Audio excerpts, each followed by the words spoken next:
eyes. Alright, we're recording. So, Tammy told me that she called you and you did a FaceTime. What do you remember about that? Oh, it was terrible. I didn't have my eyes, wasn't open. I didn't have my glasses on. And I had my neck double down, and I had a double chin down here. And I tried shutting it off, and I couldn't get it shut off. And I'm telling you, I was in a mess that morning. She told me that she told you to pull it away from your ear, and you wouldn't do it. So is that why you wouldn't do it? Because you were looking crazy? I was half asleep still yet. Whenever she called, and I thought, I don't want nobody to see me looking like this. Yeah. And so I tried everything to shut the phone off and everything else, and I couldn't get nothing to work for me. Oh, that's funny. I'm kind of glad that my phone doesn't have FaceTime like iPhones have, like your phone. Because it seems like it's the norm now for people to just FaceTime each other. It's what instead of calling. And I hate that. Yeah. Because I'd be like you, double-chinned and looking at my phone crazy and looking crazy, and somebody catch me on the toilet. I'm not trying to do that. I need warning. See, that's what I keep saying, too. But when I'm with Miranda, or even Nathan, they don't call each other. Like, her and Brian don't call each other. They FaceTime. Yeah. And even her friend Heather will FaceTime her. Like, it's just normal. Nathan's buddies, they'll do it. Hey, what are you doing? I'm going to come pick you up. We're going to go play basketball. Or whatever. Oh, my gosh. So instead of just calling, it's crazy. So I'm glad that my phone can't do that. Because I don't want any part of that. I need warning. Now you can imagine what I looked like. Because I had my nightgown on and had tried to pull it up as close as I could to my chin whenever I found out it was FaceTime. And I thought, good grief, I sure wouldn't want Greg and Jen catch me like that. It was bad enough whenever I had called them and my hair was sticking out everywhere because I had just had that one perm, and it was terrible. So I haven't even called them back on that one. I've got to do it. Yeah. Well, can you think of a story? Let's tell a story. Or tell us a story. Well, I'm trying to think of what all I've got into. I'm always getting into something. You know, whenever I was little and everything. Yeah, tell the story about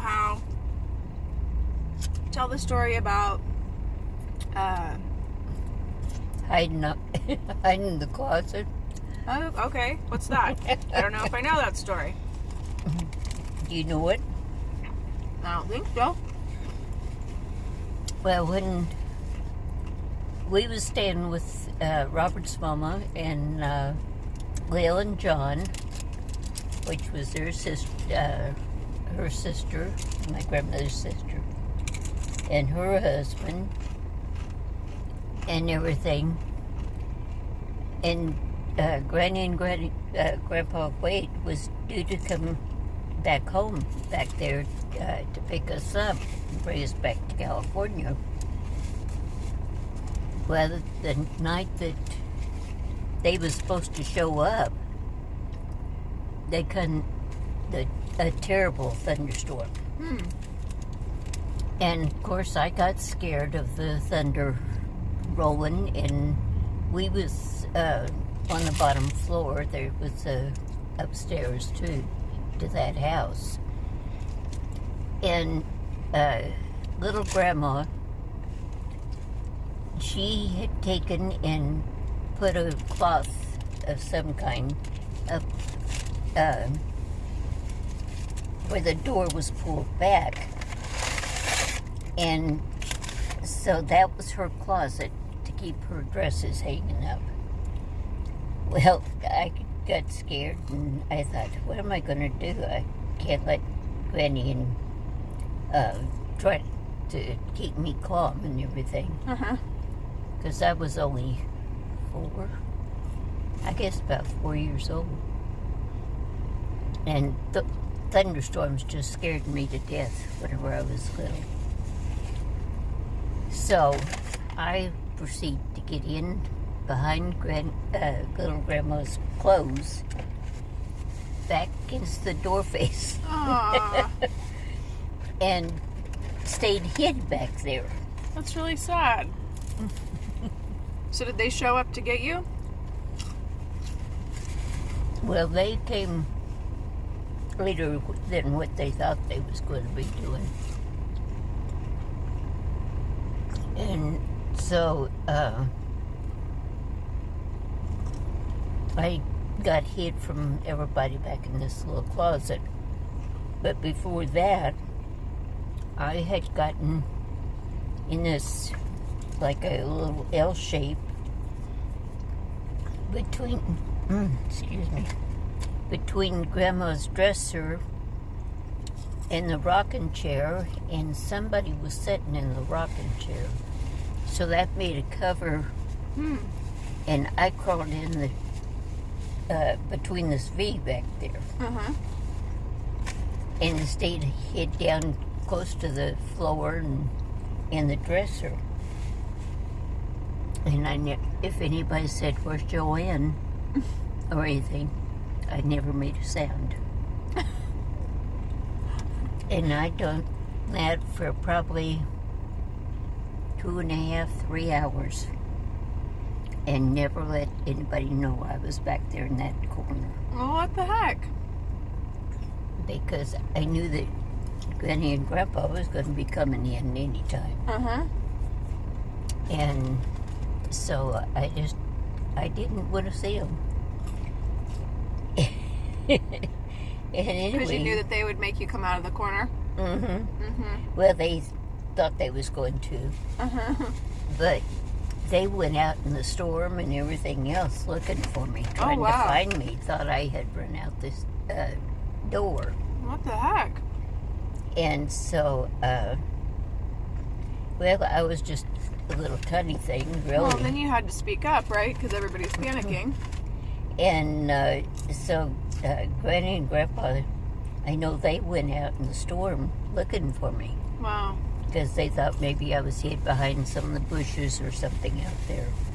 And of course, with the thunderstorms, it can hit a tree, or it can hit a telephone pole, or say like that tree right there.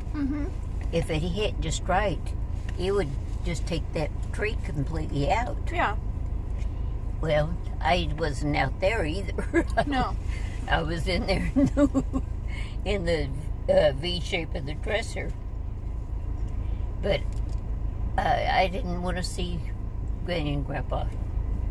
I just wasn't ready. I was looking for them for the next day because it was so late in the evening. Well, what happened? Did you fall asleep back there? Did they find you anyway? I finally did come out, but and then of course they was mad at me because I scared the daylights out of them. Yeah, I was gonna ask, did you get a spanking? No? No. But they was scared that I had run out in the storm. Yeah. So little grandma, she's the one that was Indian, right? Her mother was full-blooded Indian. Okay. Cherokee. Well, you know those DNA tests they have? They advertise on TV? Well, there was a sale on them one day, and Tammy snatched one up while it was on sale. So she did the test. Guess how much Indian she is? She said about 1%. That's what she told me. Huh? She said she was only about 1%. Yeah, less than 1%. Yeah. So, I don't know how much Indian we are. Well, I don't know how much I am either. I think probably not that much. And the reason that I think this is because my brother did one of those tests. And so we know that my Nana was full Italian. And we know that Buddy was half Italian. His father was Italian and his mother was Irish. And so he was half and half, basically. So my dad was mostly Italian. And then my brother did it. And his mom is not at all. Her parents and her family, they're like European type. But he was 90-something%, like 96% Italian. So, if he's that much Italian, and his grandparents were full, basically, 3/4, and he still is so much of a percentage. Now, you just had little grandma's mom, so that would have made her half, right? Her mother was full. Cherokee Indian. And so when Robert Small was born, that would have made her Half. Yeah. And then when Granny was born, it would have made her like a fourth. Or, yeah, quarter. Yeah, quarter. And so then it come down to me, so I'm about an 1/8. If it's right. 1/8 to 16th, and then we would be like a 32nd. Yeah. Well, we sure did lose a lot. Because I don't think I've ever realized that we were that far from only half. You know, or so. Well, Tammy also said that people on Grandpa's side of the family say that they also have Indian. But obviously, it's so long ago that it's not even really in us anymore. Well, Mark kept saying that Grandma Wade, he was sure that she was, I'd never think of the tribe. Like Choctaw? Yeah. Like Cher? Choctaw. Yeah, Cher has a song about that. And that we was, her Indian would be in us too. So I have no idea. But I don't know if he knew what he was talking about, because she does have a lot of Indian look. The high cheekbones and everything else. And in fact, that was Grandpa Wade's mom? She wasn't dark, though. I mean, I've never seen, like, color pictures of her. She wasn't dark, was she? I mean, she's got a different look about her, but that could be, like, very much just, like, Dutch or something, you know? And, Grandpa Shelton, see, that was her dad. Yeah, he looked like a staunchy old white fella. But he was, I think he was a mean fella. No? He was the sweetest thing you ever seen. Really? Just as sweet. It was her husband that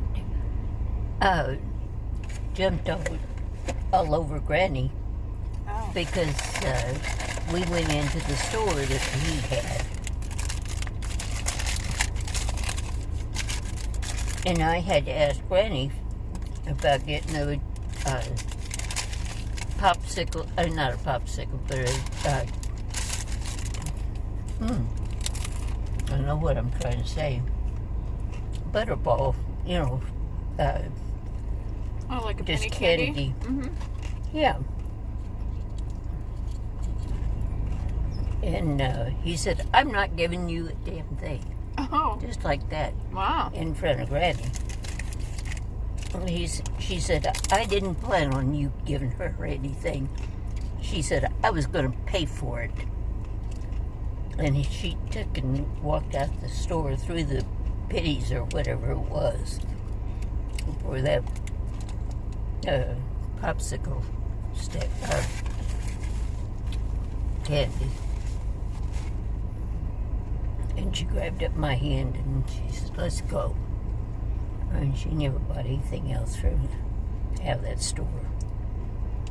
But she was a regular asshole, excuse me. But well, speaking of candy, do you remember? We're not going to talk about the person, but it made me think about other candy or treats from when you were a kid. Do you remember anything about that? well, my aunts and everything else was really good to me, and Louise. Well, Louise at that time. See, was Louise with us or not? There was me and Grandpa, and I guess Louise was with us because we'd gone back to Grandma Wade's, and she had been married to Paul, and I think she had come back there with us, and we had to go use the outhouse to go at the bathroom. Yeah. Because they didn't have any indoor plumbing at all. Mm-hmm.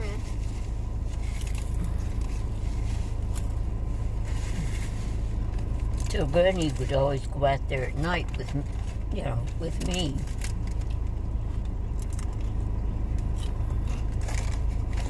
But I think Louise must have held it during the night and just waited until morning time. What was your favorite food that Granny would make for dinner?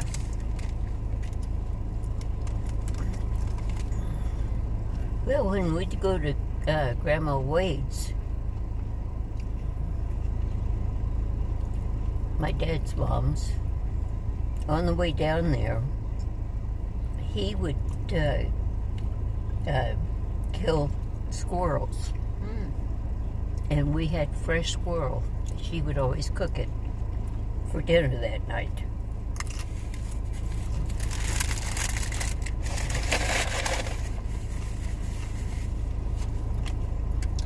But with Granny,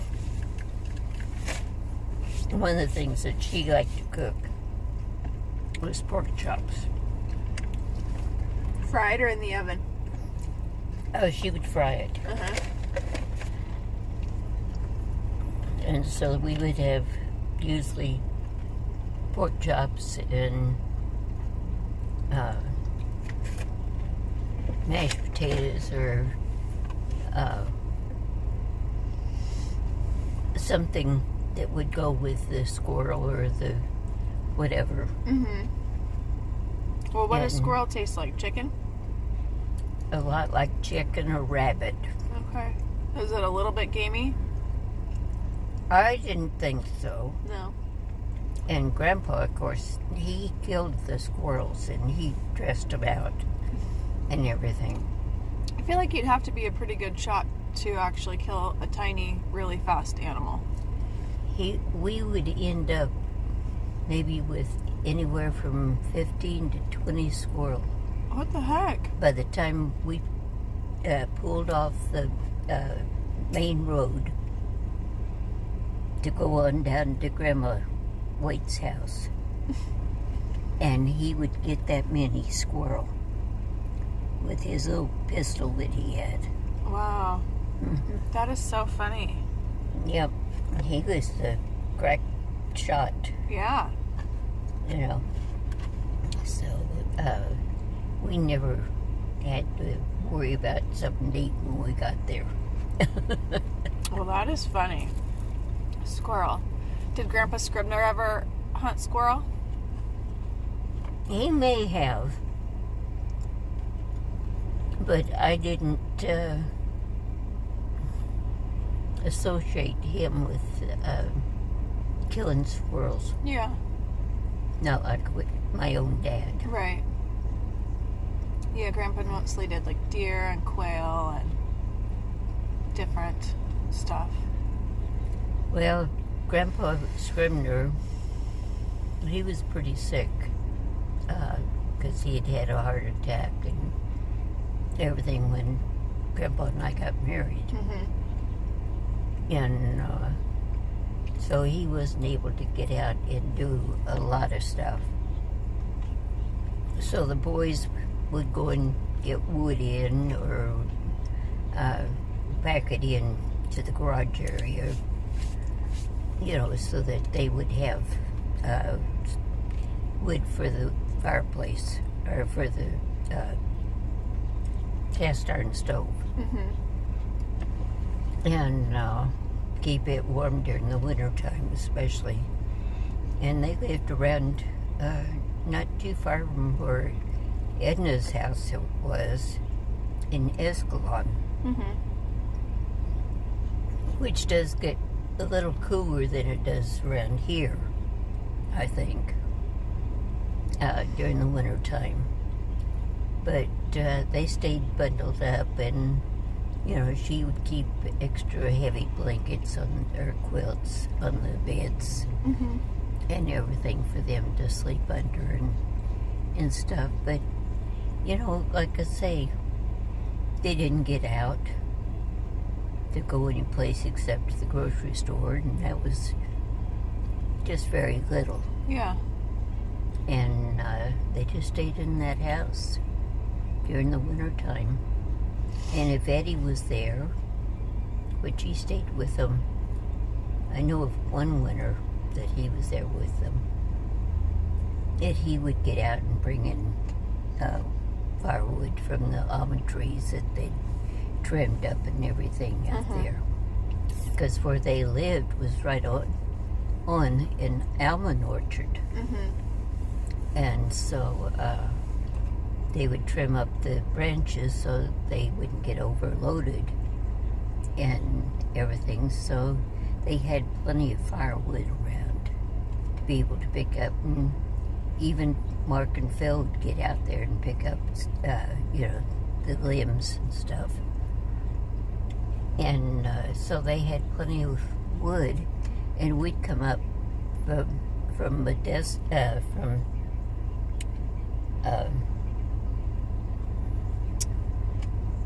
Martinez, and the boys would go out and do that. That'd give them something to do while they was there, instead of bugging everybody. Being annoying. So, yeah. Do you remember, did Granny bake a lot? Did you guys used to bake, like cakes or anything like that? Well, we done that. I always made cupcakes and cookies and stuff like that. And I'd send them to work with Grandpa for the whole crew. Oh, that's nice. And so I'd do that at least once or twice a week. Oh, wow. That's pretty darn nice, because you know what? Most ladies don't even make lunch for their husbands now. I know that. And so the little community that we lived in and everything. It belonged to one of the guys that worked with Chevron. And he owned the 2 sets of 2 apartments in each building. And we rented one. This other couple that lived behind us, they had 2 girls and a boy. And he worked at Chevron. And then the people straight across from us, he also worked there, and so did the guy behind us. Oh. Or behind them. So you had, like, your little work family there. He had bought the property with the 4 duplexes. And we just shared everything that we cooked, and Grandpa barbecued or anything like that. We just had a big party out of it. Oh, that's nice. And that was Mark's first girlfriend, was the girl that lived behind the people that was right straight across from me. And they was almost identical age. Mm-hmm. And he would get her on the back of the tricycle, and he'd go paddling around. Oh, that's cute. And she'd stand up on the little crossbar on the back. Cute. And hold on to his neck. Oh. So that was his first girlfriend he ever had. Oh, that's cute. But the kids played together. The girl in the front, her kids was a little bit younger than Mark, and the little girl's name was Tammy. That was his girlfriend, as we call her. And I've got pictures of the 2 of them on the tricycle and everything. And they'd ride up and down between the 2 apartments and the garages that extended out in front. Mm-hmm. And so we could stand in either one of our apartments and see the kids on the sidewalk in front. That's nice. And then when the babies, like Lynn and Phil, came along, we'd take them out on the blanket and set them in the middle of the lawn out there. And so we'd just have a big party, us women would, and talk and everything out there, and have our coffee or whatever we wanted to drink. I like that. So it was like we was family. Yeah. We was just all family. And I'm sure it made for better working conditions for the men, too, because they were close at work and close at home, and so they watched out for each other a little bit more. And yeah, and Charlie Pa, that owned the property, he'd come over there and he'd sit down and we'd all talk and cut up, at the same time. Yeah. And so we just had a big family out of that. And it was the same thing with the Chevron Park and everything else out of the Rod and Gun Club and you name it. We'd all get together with other families. Maybe we didn't even know them to start out with. But by going out there and the kids playing and everything else, we got acquainted with all these people. Yeah, I like that. I wish communities were kind of more like that, because we don't have that now. People kind of keep to themselves.